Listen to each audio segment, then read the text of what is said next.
I honestly never thought a person's entire worth could be boiled down to the price of a plane ticket. But there I was, standing in the middle of a half-empty living room while my mother held a first-class boarding pass for my sister and a set of keys to a beat-up U-Haul for me. She looked me right in the eye, without a single shred of guilt, and told me that the family budget just didn't have room for 2 people to fly across the country. So while Sarah got to enjoy a 4-hour flight and a catered meal, I'd be driving 2,000 miles in a rattling truck filled with everything we owned. It wasn't just about the drive. It was about the fact that I was 22, I had just graduated, and I was being treated like the hired help while my sister was treated like royalty. Was I wrong for feeling like this was the final straw? Or would you have just sucked it up and started the engine? I really need you to tell me if I'm the crazy one here, because by the time I hit the state line, I had made a decision that would change our family dynamic forever. To understand how we got to that driveway, you have to understand the hierarchy in our house. My sister, Sarah, is 2 years older than me and has always been the miracle child. According to my mom, Sarah was more sensitive, more talented, and more deserving of the soft life. I, on the other hand, was the resilient one. In my mom's vocabulary, resilient just meant that I could take a hit and keep moving, so she never felt the need to be kind to me. When we were kids, Sarah got the private piano lessons while I got the hand-me-down sports gear. When Sarah struggled in college, my mom paid for a private tutor. When I struggled, my mom told me I needed to work harder at my part-time job to pay for my own books. So, when my mom decided to move across the country to retire near her sister in Oregon, I should have seen the writing on the wall. She told us she needed our help moving because she couldn't afford professional movers. I agreed to help because I was between jobs and honestly, I wanted to make sure my own childhood belongings actually made it to the new house. The plan was simple, or so I thought. We were going to pack up the big house in North Carolina and move everything to a smaller place in Portland. I spent 3 weeks packing boxes, taping up furniture, and organizing the logistics. Sarah, she spent those 3 weeks saying goodbye to her friends and getting her nails done for the trip. Every time I asked her to help, my mom would chime in and say, "Oh, leave her alone. She's stressed about the transition." I was stressed too, but apparently my stress didn't have the same market value as Sarah's. 2 days before the move, my mom sat us down for what she called a logistics meeting. She laid out 2 envelopes on the table. One had a printed airline itinerary. The other had a rental agreement for a 20-foot moving truck. She pushed the itinerary toward Sarah and the rental agreement toward me. She explained that, due to unforeseen costs, she could only afford 2 plane tickets, one for her and one for Sarah.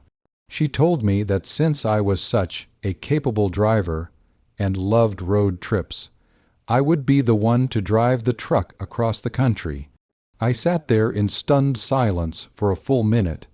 I asked her why Sarah couldn't share the driving with me.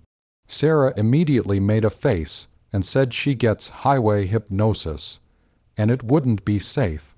My mom nodded as if that was a medical diagnosis and said, "It's just better this way, honey.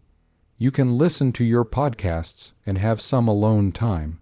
I pointed out that a 4-day solo drive in a massive truck was a lot more exhausting than a 4-hour flight. I asked how she could afford a first-class ticket for Sarah, but couldn't find a budget airline seat for me.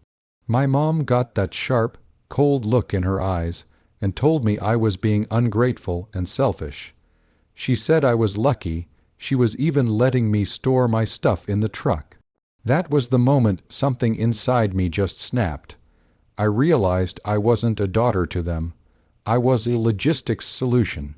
I realized that my mom had spent the last 20 years using my resilience as an excuse to neglect me. So that's the situation I was in.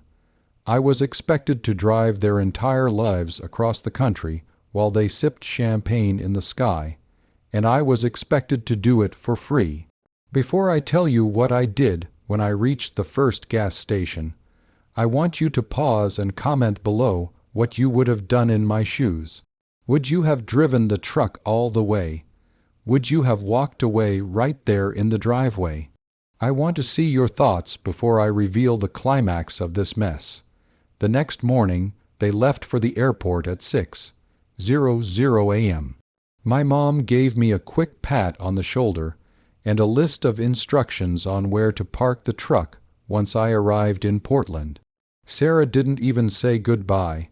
She just complained that her neck pillow wasn't soft enough. I watched their Uber pull away, and then I turned to the massive U-Haul idling in the driveway. I climbed into the cab, feeling the heat already radiating off the vinyl seats. I started driving, but I wasn't heading toward the interstate.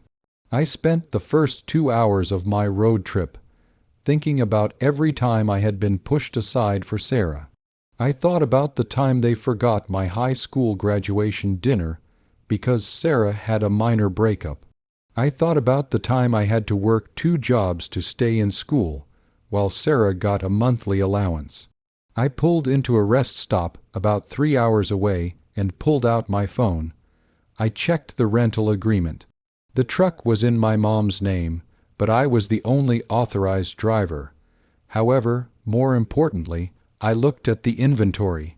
Half of that truck was filled with my mom's vintage furniture and Sarah's expensive wardrobe. The other half. It was my life, my books, my bed, my computer, and the few things I had managed to buy for myself. I called a local storage facility in the town I was currently in. They had 1 unit left.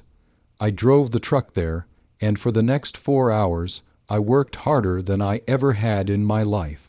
I unloaded every single box that belonged to me. I packed them neatly into the storage unit and locked it with a heavy-duty bolt. Then, I drove the truck to the nearest U-Haul drop-off point. I told the attendant that there had been a change of plans and the rental was being terminated early. I paid the early return fee using the emergency credit card my mom had given me for gas and tolls. I left the keys on the counter, but I wasn't done. I called a local "we buy junk" hauling service. I told them there was a truck at the U-Haul lot filled with furniture and clothes that needed to be disposed of or donated immediately, as the owners had abandoned it. I didn't feel a drop of guilt. I felt light. I felt like I was finally shedding a weight I'd been carrying for 2 decades. I took a bus back to my home city, checked into a cheap motel, and waited. The fireworks started about 8 hours later when their flight landed. My phone started blowing up. First, it was a text from my mom, "Just landed. Hope you're making good time. Send us a GPS pin." I didn't respond. Then came the calls, 1, 2, 10, 20. Then the voicemails started. My mom's voice went from "Honey, are you okay?" to "Where the hell are you?" to "The U-Haul company just called me and said the truck was returned in Virginia." I waited until I was settled with a cold drink before I finally picked up. My mom was screaming so loud I had to hold the phone away from my ear. She was at the luggage carousel in Portland, realizing that her entire life was sitting in a parking lot 3,000 miles away. Or rather, it wasn't even there anymore. I told her very calmly, "You told me you couldn't afford 2 tickets. You were right. You also can't afford my labor. Since I'm so resilient, I decided to use that resilience to find a new place to live here. Your stuff is your problem now. I'm sure Sarah can help you figure it out since she's so talented." My mom started crying, saying I had ruined her retirement, that I was a thief, that she was going to call the police. I reminded her that I hadn't stolen anything. I had returned the rental she paid for.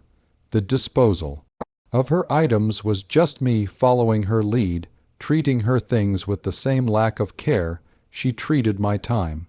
Sarah got on the phone then, screeching about her designer shoes and her hypnosis. I just laughed and hung up. The aftermath was chaotic.